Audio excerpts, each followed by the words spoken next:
This week on the Digital Coffee, could Twitter's new communities become competition for Facebook groups? Facebook is launching a new tool that will make it so much easier for businesses to create multi-level, multi-tiered Facebook ad campaigns. And Ray-Ban and Facebook have come together to create smart glasses. All that and more after this.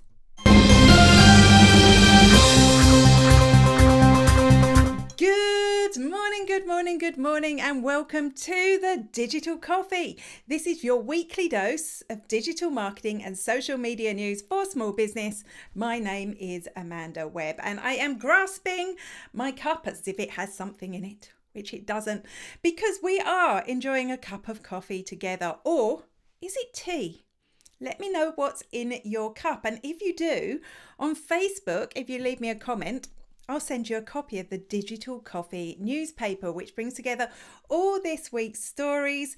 You'll be able to read it. You'll be able to follow the links to find out more. If you are watching on YouTube, you will see a link pinned to the top of the chat and in the description of this video that will bring you to where you can sign up for future editions of the Digital Coffee.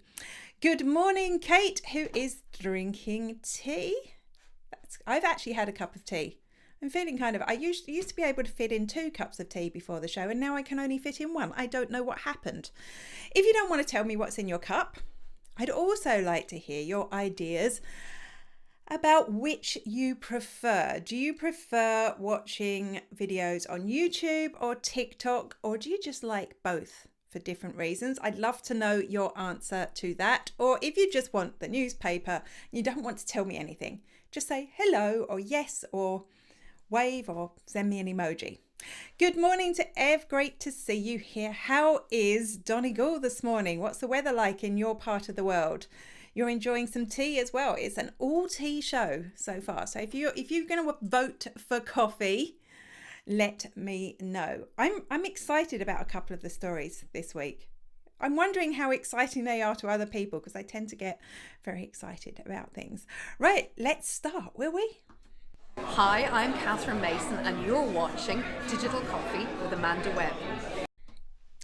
Building a community around your business online is a really powerful way to build trust with your audience, loyalty with your audience. You can build ambassadors, you can get feedback on products. It's just an amazing way to build a stronger brand. And until now, I think there were 2 places that really worked for communities online. One of those, Facebook groups. I mean, that's what we think when we think communities, don't we? I know there are groups on LinkedIn, but if anyone has a successful one, I would love to know how it's working for you. And the second place I think is Reddit. And Reddit has always been somewhere I just use personally. I've never used it for my business, but you do have all these lovely little communities happening there. But there's a new player in town, and that new player is Twitter. They have just launched and are just testing with a small group of users something they are calling communities. And communities will be almost like a Facebook group, except you'll be able to post to a community directly from the main Twitter interface. You'll be able to compose your tweet, and when you go to send it, you'll choose the community you want to send it to. Yes, they'll also have their own pages that those tweets will arrive in, but I think the way that they've constructed it is kind of clever. It's less confusing than all the sub menus that we have on the likes of Facebook. Couple of things though, when you tweet to a community, your tweet will still appear on your timeline. Communities are public, they're not closed off groups. And I think that is one of the reasons Facebook groups tend to work, is that we can go and have the conversations there that our friends and family don't need to get involved in. You'll be able, for communities like Facebook are set up by people, you can apply now. I'll put the link to more info below so you can find out. You can apply now for a community. So you can set up a community and people on Twitter will moderate the community. So it is similar to a Facebook group. Moderators and admins will be able to invite as many people as they want to their community. People who are members will be able to invite up to 5 people into the community. I am super excited about this because I think, Twitter is missing a lot of things that would be attractive to just consumers, just to regular people. And I think this could be one of the things that could really work if people see them being these spaces where you can go and chat about the things that you're really interested in. And with that, if we can get more consumers onto Twitter, of course, it starts becoming a better place for businesses as well. So it'd be a good place for us to set up our communities. When you're setting up a community, do think about who it's for first. It's not a community about spider working your business. It's a community about the people that you want to attract to your business. So if you want to attract small business owners who provide services, then just make sure that's what your community is about. And it could be a really effective way. I think it could be. Is it going to be big enough to take on Facebook groups? I don't know, but I do welcome these new features.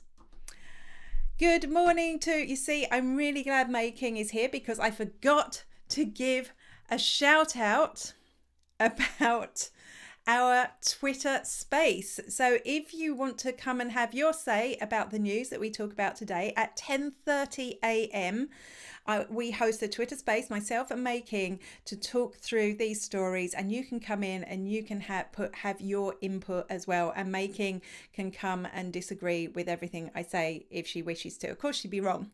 But anyone can come in and disagree with us. That is the beauty of a Twitter space. If you're on Twitter, you'll find me at Spiderworking, and I have pinned a tweet to the top of my feed, so it's easy for you to come in and join the conversation. So Making, who is famous for being making tea, is drinking coffee, but we won't tell anyone. Good morning to Deirdre, also watching on YouTube, drinking chocolate. Ooh, fancy. Good morning, Brian, who's drinking black tea. Is that because it's your preference or because you're out of milk? And good morning to Ginny, who is going to come to our Twitter space. You said hope to. I'm going to hold you to that now. I expect to see you there on your second cup of tea. See, now I feel deprived because I've had only one. Next bit of news is really exciting, promise. Hi, I'm Lee from Wellshot, and you're watching The Digital Coffee with Amanda Webb. Cheers. Facebook ads have become endlessly complex. Unless you are creating ads on a regular basis, when you look at it, the whole thing can just seem totally overwhelming. And then when you set up an ad, someone like me will come along and go, oh no, you shouldn't just set up one ad, one campaign. You need to set up multiple versions of everything, and you need to have a campaign for your cold audience and your warm audience and your hot audience. And suddenly your head explodes and you go, I just don't know what I'm doing here. I'm just not going to do it. I'm just going to click that boost post button. Facebook have just launched a new tool. Well, they're testing it. So a few people are getting notifications about it, called ad strategies. And this is important because all that stuff about cold and warm, hot audiences I talked about is important. When you try to sell to a cold audience, it costs you a lot of money because they don't trust you yet. So having different versions of your ads, different campaigns for each audience is important. What ad strategies is going to do is it's going to bring that all into one space. So instead of you having to sit down with a bit of paper and plan out 3 different campaigns, you'll be able to do the whole thing in one place. You'll start off by telling Facebook what it is that you want to do. Do you want to make sales or do you want to get leads? So it will split you out to product and service, and then it will help you set up your campaigns. It will take your audience, it will split it into the cold, the warm, the hot. It will automate the process of someone going from cold to medium to hot. Medium, I meant warm, you know that. And it will also let you create all your ads in that one space, simplifying the whole process. Now, you might still be saying, you know what, I'll just stick with an ads manager. This will make it easier. This will make it easier for you as a business to create ads, but it also will make the lives of your ads manager a lot easier. They'll spend a lot less time with a pen and paper and a calculator working out who goes where, and they can spend more time optimizing your creative options and making sure they're getting the audiences right. I do run ads for people. I am an ads manager in one of my services, so I am hyper excited about this, but I'm also excited that it will make it so much easier for me to help clients create their own campaigns, which is really what I'm all about. Okay, who's next? Oh, it's May King. Don't forget our space, will you? At 10:30 a.m. on Twitter. Come and join us there. This is May King from The FOMO Creator, and you're watching The Digital Coffee with Amanda Webb.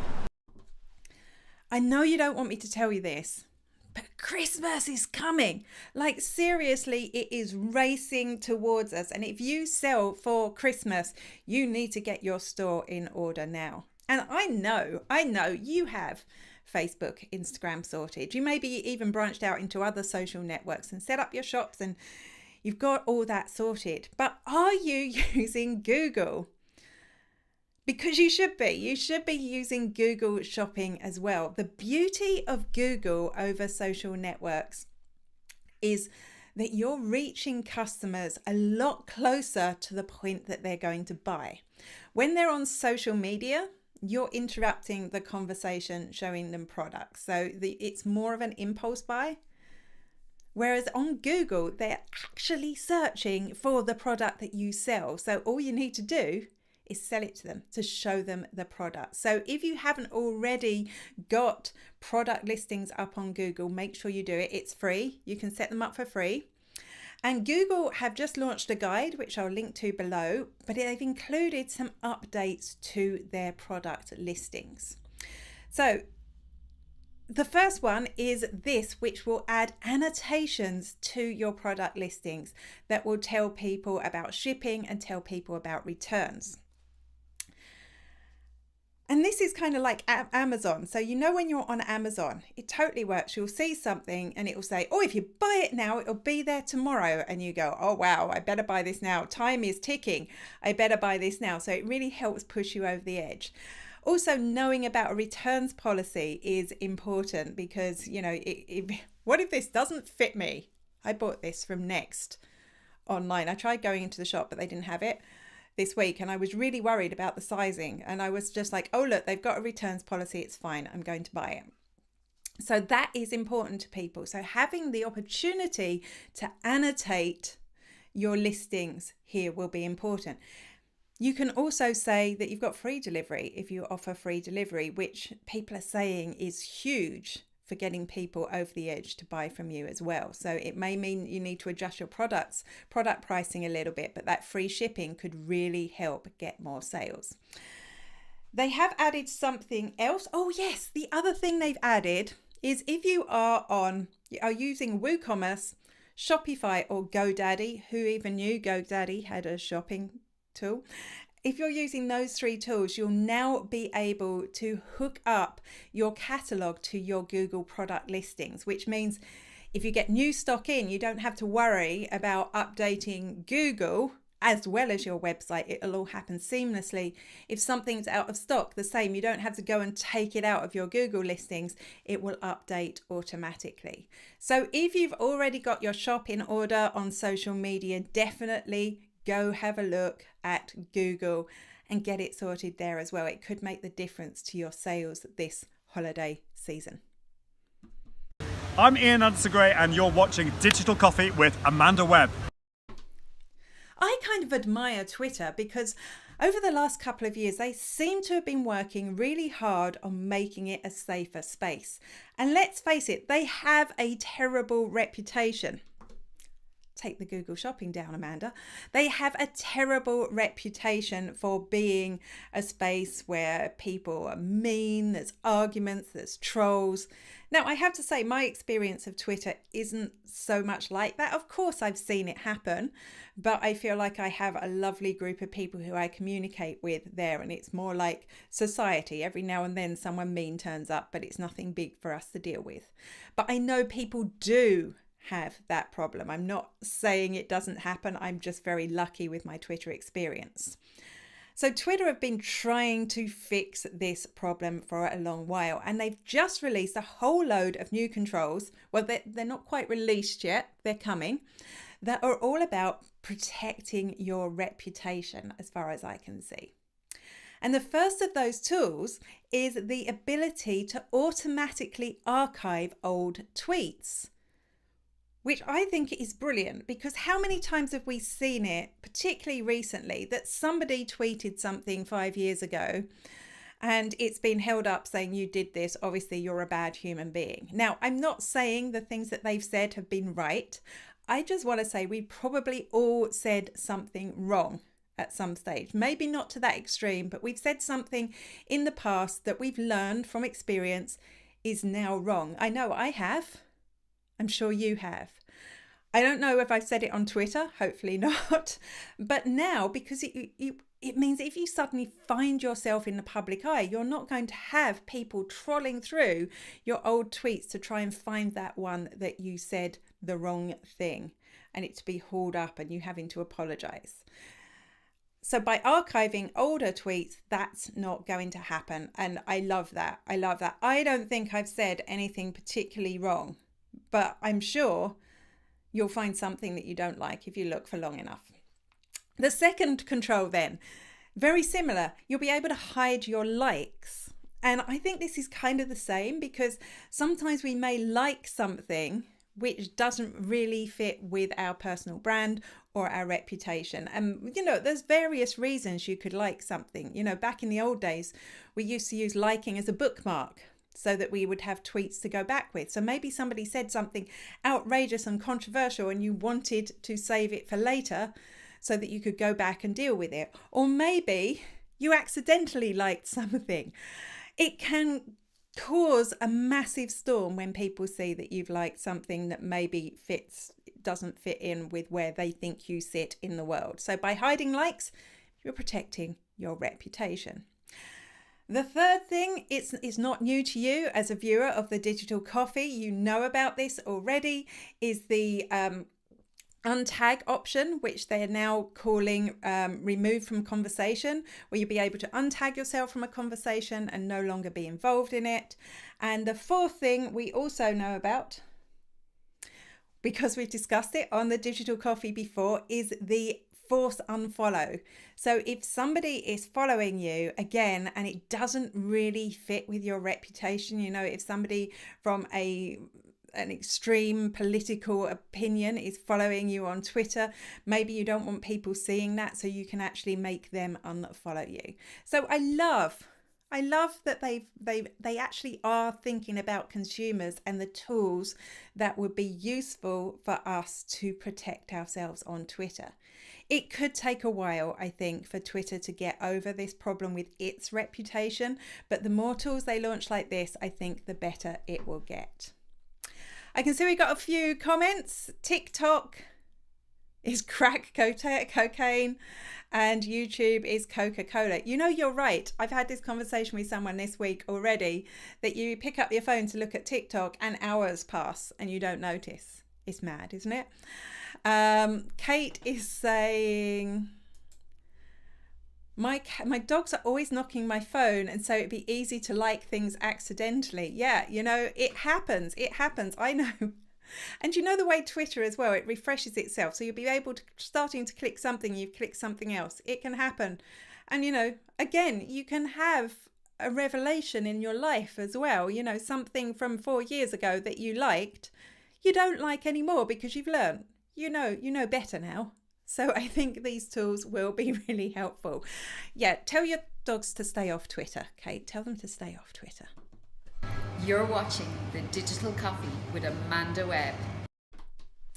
I've always thought it's really cool when businesses send personalized tweets or Instagrams to users. I've seen it happen in a lot of campaigns in the past. I think it was a car company I was following once. It was when Vine was a thing. Who remembers Vine? And, you know, they answered customer questions with a Vine specifically for them. And although it was public, it was answering their question. I think it's a really smart way to get people, to make people feel something about your business, to feel valued, to feel loved. I'm saying this because there's a new feature coming on Instagram. It's only in the works now, that will allow you to reply to a comment with an Instagram reel. So you post an Instagram reel, somebody leaves a comment, of course you can respond to that. But wouldn't it be special to create something specifically for that person that has left that comment? I can see so many marketing use cases for this. What's going to happen is you'll be able to take that comment, turn it into a sticker and add it to your reel and respond to it that way. I'm absolutely in love with this idea as somebody who doesn't really create reels or TikToks. I really love this idea. There is so much potential for making your customers feel valued in a public space with this tool. I absolutely adore it. I can see May King is commenting on, oh, I just put the wrong, you see exactly what happened there. That was my dog's cape. Well, we know it. I don't have dogs. I clicked the wrong button. I will come to Hannah's comment in a second. May King says, I love Twitter's new controls introduced to make it easier to protect our reputation. Yeah, absolutely. I really feel like Twitter are beginning to understand their users and see what the problems are with the platform. And Hannah says you're looking forward to that feature on I can't wait. I can't wait to see if I'm going to use it, but I can't wait because I know that I'll be working with clients and we'll find really creative ways to use that tool. It's going to be absolutely fantastic. Hey, it's Andy at Content Cal here, and you're watching The Digital Coffee with Amanda Webb. It was 2016 when Snapchat launched spectacles. Do you remember them? I had a pair. I actually won a pair for being from Sage. I am a small business expert for Sage, and I won something with them, and they gave me some spectacles, and they were yellow and they had two little circles at the side that were the lenses, and they created kind of like these round images that could be kind of 3D, I think was the whole idea. You could shoot up to 10 seconds, I think it was, of video and then share that to Snapchat and decorate it within Snapchat once you shared it. To be honest, it was quite a cumbersome process because they weren't cool. You couldn't walk around wearing these glasses all the time because you would look like a weirdo. And then it would send to your phone, you'd have to pick it up on your phone. It was like a complex system. So that was 2016. Didn't work for them. They ended up with loads of unsold glasses. It was a bit of a disaster for Snapchat, to be honest. Now it's 2021 and Facebook have launched smart glasses in association with Ray-Ban. So you would actually probably be okay to walk around wearing them the whole time because they are slightly cooler if they suit you. But they don't seem to do anything more than what Snapchat spectacles did. As far as we can see, they've just launched them. A friend of mine bought them yesterday, so I went to go and see the price. They're around 350, I can't remember, is it dollars or euros, but more than I'm willing to pay until I see what it can do. And they seem to do exactly the same thing. So you film from your glasses and you'll be able to share that to Facebook or Instagram. 2021, that's what, 5 years on? There's nothing else. There doesn't seem to be any other features. You would expect there to be an augmented reality feature here so that when you look through them, you had some sort of display like you used to have on Google Glass, or that it would maybe make things look like they've got a filter on or something. As far as we can see, no, that's not happening. So will it work? Well, I want a pair, but I'm going to wait and see what they do before I ask for a pair for Christmas.